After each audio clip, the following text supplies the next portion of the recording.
Imagine waking up one day and realizing the very people you thought you were healing were silently siphoning the light from your soul, and you've been helping them do it. Sounds dramatic? It should, because this isn't just another pep talk about boundaries. It's a final psychological wake-up call for every empath who's been unknowingly serving as emotional fuel for those who refuse to carry their own weight. You're not being kind, you're being consumed. But here's the twist.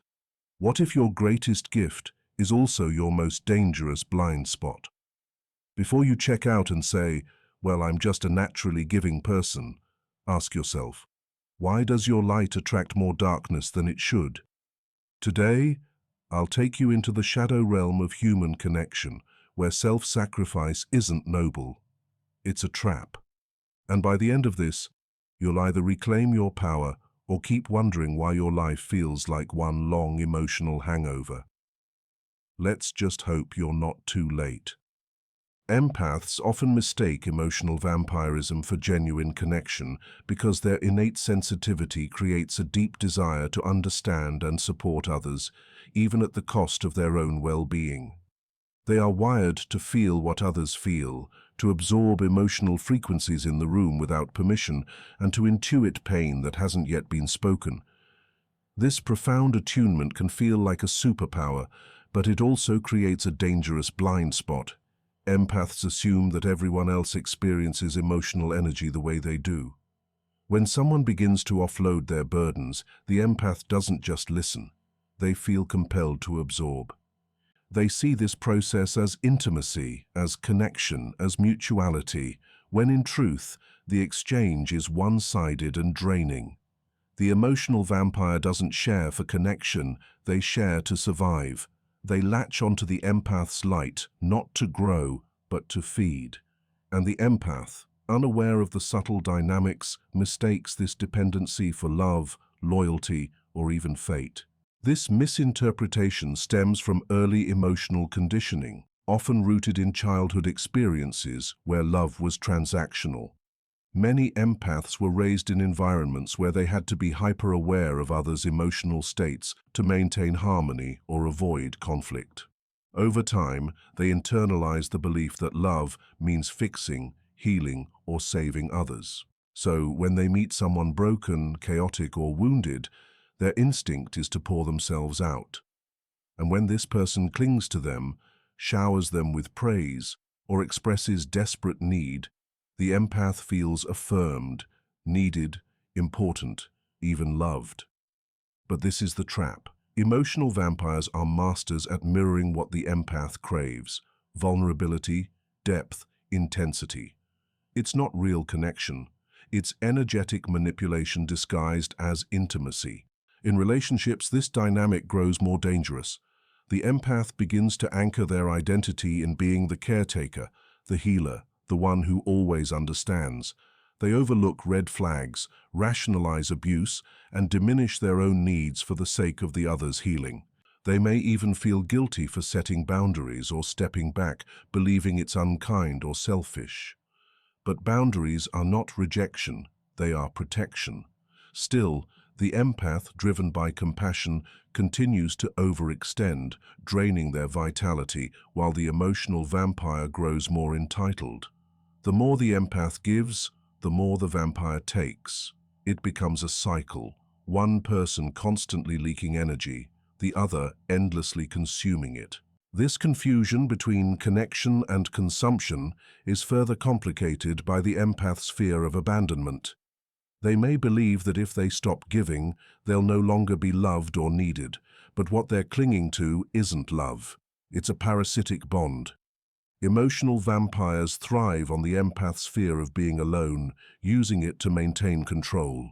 They manipulate the narrative, making the empath feel responsible for their pain, their anger, their chaos. Suddenly, the empath isn't just absorbing emotions, they're being blamed for them. This psychological inversion makes the empath question their own sanity. They begin to think they're the problem, that their boundaries are cruelty, that their exhaustion is weakness. Even in friendships or workplace dynamics, this pattern shows up. The empath becomes the go-to for everyone's problems, the emotional dumping ground, the unpaid therapist, and while they appear strong on the outside, always available, always listening, their inner world begins to collapse. They carry others' pain like it's their own, and without conscious release, it accumulates into chronic fatigue, anxiety, or even depression. They may start to resent the very people they once felt close to, feeling used but unsure why. Because they've mistaken emotional labor for love, they don't realize they're being slowly consumed. Breaking this pattern requires a radical shift in self-perception. The empath must stop seeing themselves as a savior and start honoring their energy as sacred. Just because they can feel someone's pain doesn't mean it's theirs to heal. Just because someone opens up doesn't mean they're entitled to space in the empath's life. Emotional intimacy should be mutual, balanced, and respectful, not dependent, desperate, or draining. The empath must learn to distinguish between a cry for help and a cry for control, between shared vulnerability and emotional manipulation. And this discernment comes not from the heart alone, but from the integration of intuition and wisdom. This awakening is painful because it often means letting go of people the empath once deeply loved. It means stepping away from roles that once gave them purpose but left them empty. It means realizing that some connections were never real. They were illusions sustained by the empath's energy. And perhaps most frightening of all, it means facing the loneliness that arises when the noise of others' needs finally fades. But in that silence, something powerful begins to emerge. The empath meets their true self, not the one who serves, sacrifices, or suffers, but the one who simply is, whole, unburdened, free. Constantly giving without discernment leads to psychic exhaustion because energy, like time, is a finite resource, and empaths often don't realize how much of it they're pouring into others until they're already running on empty. Empaths tend to operate from the heart center, always tuned into the emotional climate of others, always reaching out with compassion and support. But when this giving becomes habitual and unconscious, when it is driven more by a compulsion than a conscious choice, it starts to drain the very life force needed to maintain emotional, mental, and even physical health. Over time, the empath's energy field becomes frayed, their aura weakens, and they find themselves emotionally burned out, spiritually numb, and physically fatigued without even knowing why. They might start their days with the best of intentions, only to feel mysteriously depleted by midday, carrying invisible burdens that don't even belong to them. This exhaustion doesn't happen all at once. It creeps in slowly, disguised as kindness, disguised as loyalty.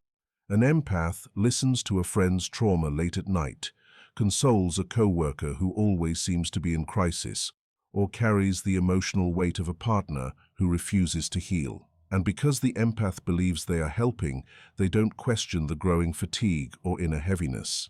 They tell themselves they're just tired or going through a phase.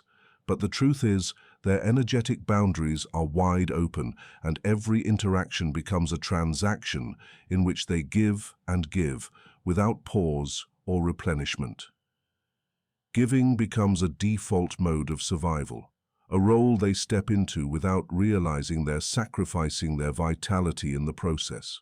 The reason this becomes so damaging is because discernment is the mechanism that protects an empath's energy. Without discernment, the empath opens their heart to anyone who appears in pain, regardless of that person's intent, receptiveness, or respect. They confuse openness with wisdom, compassion with responsibility. Not everyone who seeks help actually wants to heal. Some people just want to dump, to offload, to latch on to someone who will absorb their emotional mess so they don't have to face it.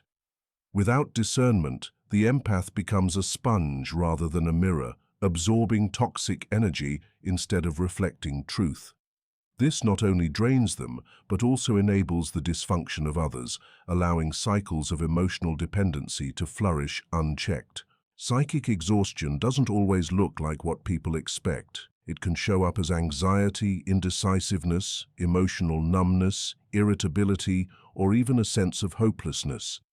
It can create an internal fog, making it difficult to think clearly or access intuition. The empath begins to second-guess themselves, feel lost, or disconnected from their own inner compass. They may withdraw socially, not out of choice, but because their system simply can't handle more emotional input. Their creativity dulls, their joy fades, and even simple decisions feel overwhelming. This isn't weakness, it's energetic burnout. It's what happens when the soul has been overdrawn for too long without replenishment.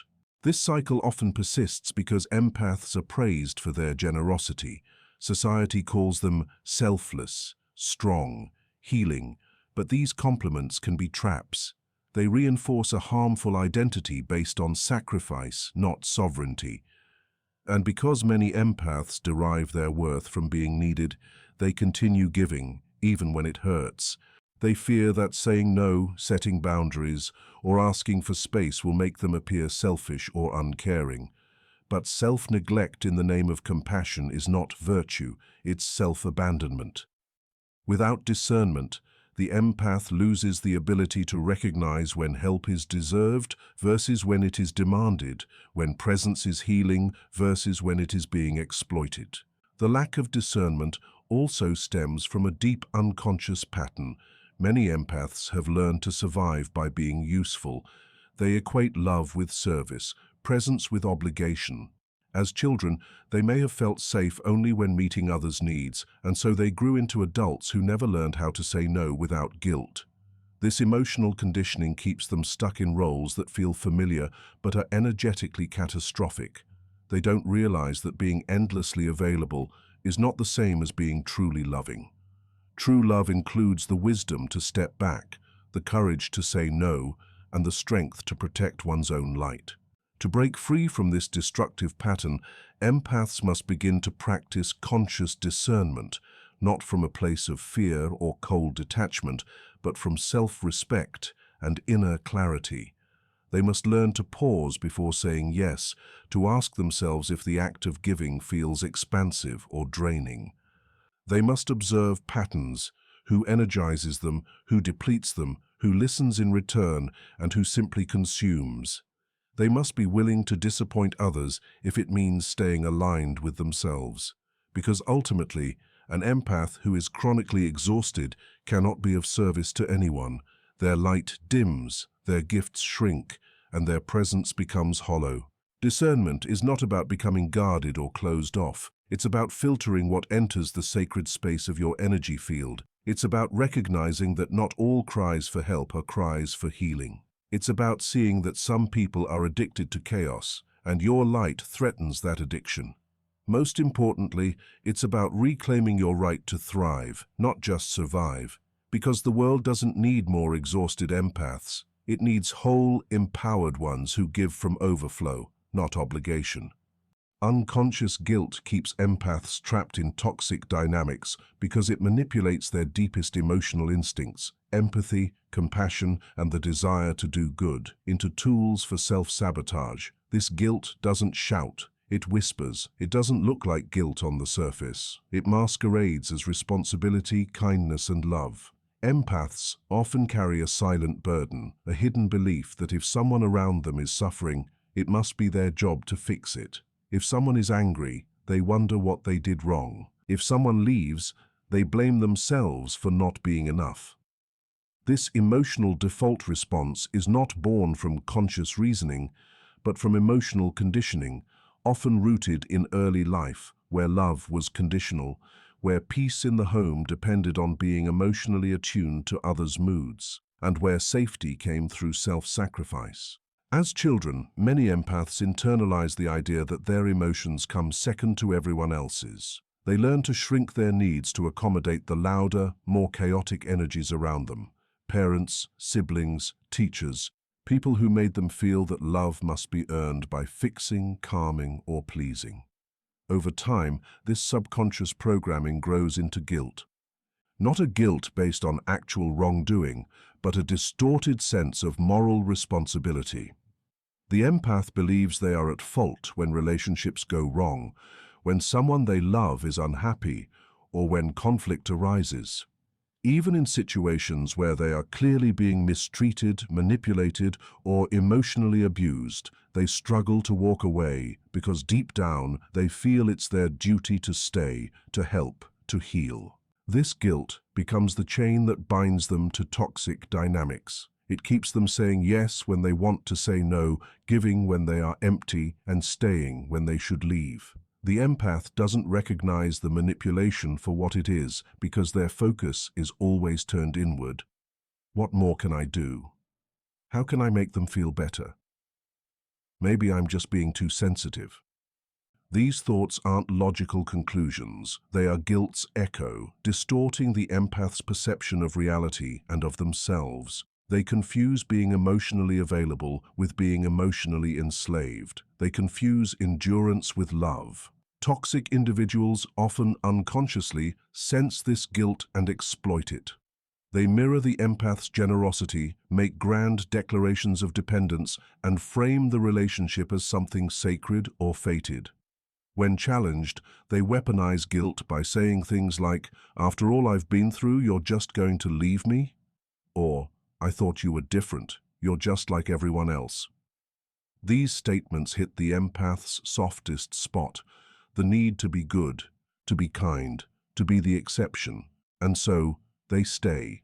They justify the toxicity. They take responsibility for both people's emotional experiences and slowly lose sight of where they end and the other person begins. Even when they recognize the imbalance, empaths often feel paralyzed by guilt at the thought of walking away. They fear being seen as heartless or selfish. They worry that the other person will fall apart without them. This martyrdom is not strength. It is the manifestation of unconscious guilt masquerading as virtue, and it keeps them stuck in cycles of emotional depletion and spiritual erosion. The more they try to help, the more entangled they become, and the more entangled they are, the more guilt they feel about untangling themselves. Unconscious guilt also manifests in self-sabotaging beliefs. An empath may attract the same kind of harmful relationship over and over and begin to believe they don't deserve better. They may see their emotional suffering as proof of moral righteousness, that being in pain means they're doing something meaningful or good. But this is not compassion, it's codependency rooted in guilt. Empaths need to understand that compassion without boundaries is self-abandonment, and guilt is the emotional glue that holds self-abandonment in place. Healing this dynamic requires becoming aware of the guilt and tracing it back to its origin. It means asking, whose emotions am I carrying? Whose pain am I trying to fix? Why do I feel guilty for protecting myself? It means recognizing that you are not responsible for saving people who refuse to save themselves, and that your worth is not measured by how much pain you can endure. Empaths must realize that toxic people don't change because they are loved more. They change only when they decide to face their own wounds. And staying in their chaos out of guilt doesn't help them. It only destroys you. Letting go of guilt is not an act of cruelty. It is an act of liberation.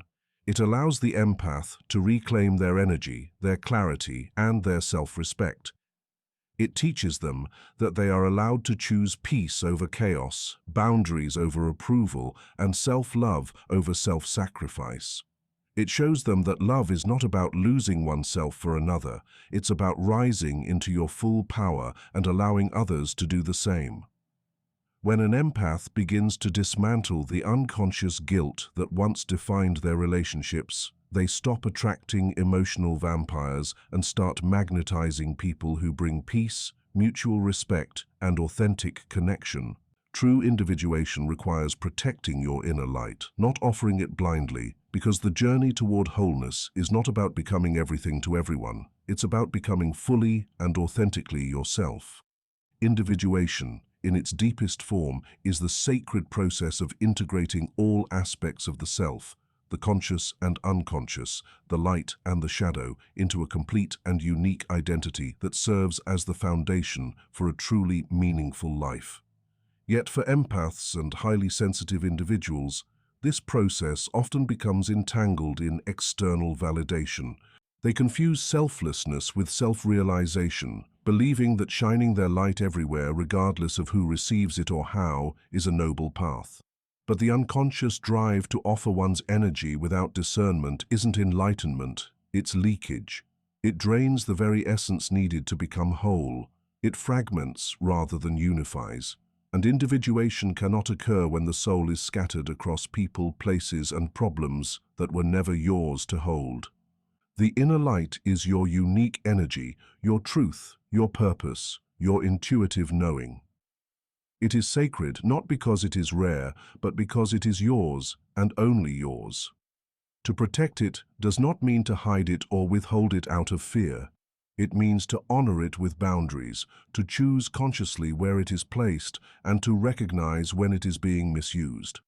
When the light is shared with intention, it creates transformation. But when it is given blindly, it creates dependency, resentment, and spiritual depletion. Empaths are often taught, directly or indirectly, that their worth comes from giving love, time, attention, energy, understanding. And while generosity is beautiful, without self-knowledge, it becomes a trap. The empath becomes a mirror for others, but loses their own reflection. They become a light for others, but stand in darkness themselves. Individuation cannot survive in such conditions because it requires self-containment, a conscious commitment to maintaining the integrity of your own inner world.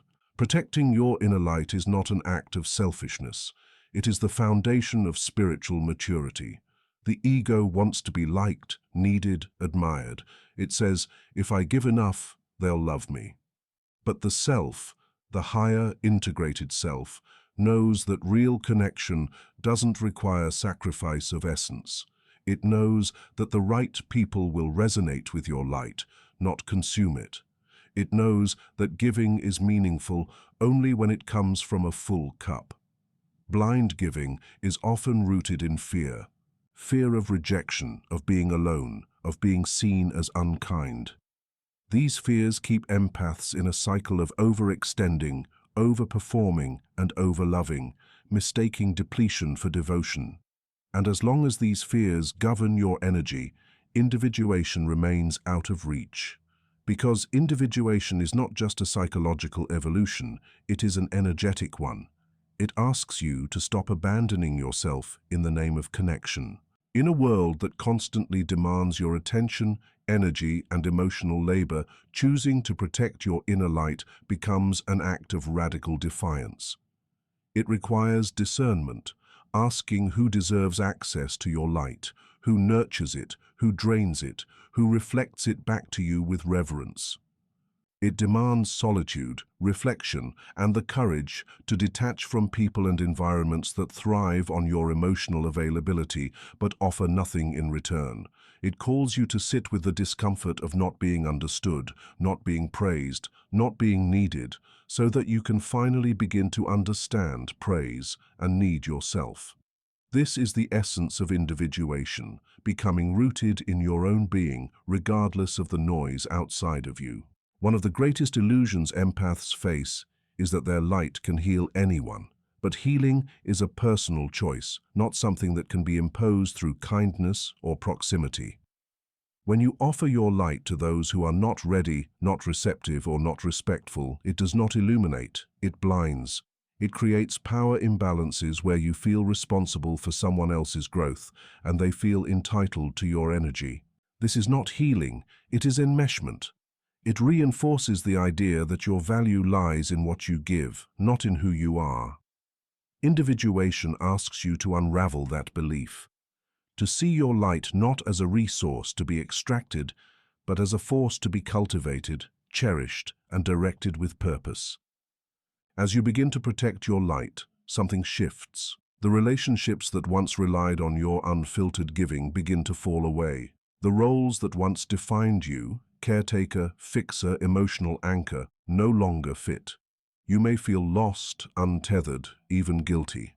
But beneath that discomfort is freedom. Freedom to choose where your energy goes. Freedom to discover what truly lights you up when you're not busy lighting others. Freedom to stand in your own truth without needing it to be validated by another's need.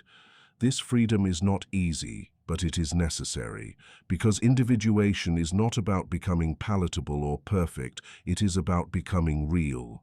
When you no longer offer your light blindly, you begin to radiate from a place of alignment, not obligation. Your presence becomes more potent, not because you're doing more, but because you're being more. You stop scattering your essence across 100 little acts of emotional labor and start gathering it inward, anchoring into your own wholeness. From that place, you give differently. Not out of guilt, fear, or habit, but from intention, wisdom, and clarity. And that kind of giving is never depleting, it is regenerative. It nourishes both you and those around you because it comes from the integrated self, not the fragmented ego. Individuation, then, is not a destination, it is a reclamation of energy, of truth, of light.